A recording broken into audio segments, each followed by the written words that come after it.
Pesan Natalie untuk Ferdy anak sambung setelah gugat cerai Sule. Sayang mbak ibu kandung. Natalie Holzer memilih untuk bercerai dengan komedian Sule setelah layangkan gugatan.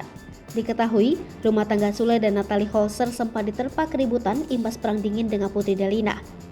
Seolah telah yakin untuk bercerai, Natalie Holzer rupanya sempat menitipkan pesan kepada putra Sule. Hal ini Natalie Holzer ucapkan kala menjadi bintang tamu di kanal YouTube Aurel Hermansyah dan Atta Halilintar.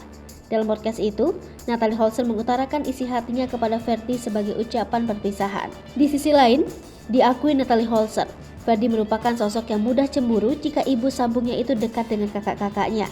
Potongan video tersebut diunggah akun Instagram @rumpi_gossip dan menuai beragam reaksi dari warganet. Tak sedikit yang merasa kasihan dengan Natalie yang begitu tulus menyayangi anak-anak Sule meski tak dihargai. Sebagaimana diketahui, Natalie dan Putri Delina sempat saling perang dingin. Usai Putri Delina akui merasa kesepian hingga sebut Natalie menguasai keluarganya. Sampai akhirnya, Natalie kembali keluar dari rumah mewah Sule. Kali ini, Natalie justru telah melayangkan gugatan cerai di pengadilan agama. Bahkan kabar ini telah dibenarkan langsung oleh pihak Pengadilan Agama Cikarang. Pengadilan Agama Cikarang menyebut Natalie telah mengajukan gugatan cerainya sejak 5 Juli 2022.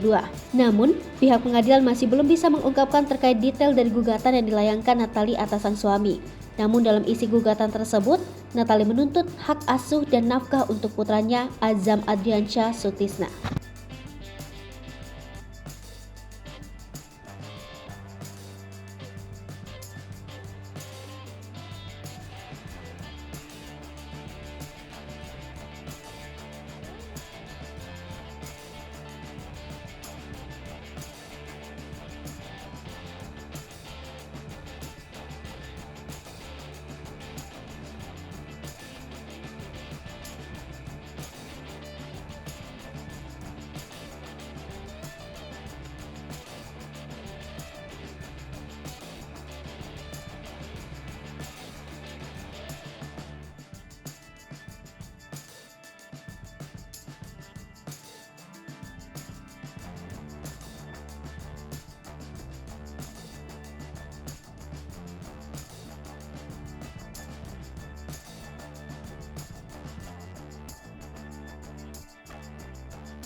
Hai pemirsa Sri Popo TV, jangan lupa komen, like, dan subscribe, serta tonton terus berita-berita terupdate lainnya ya.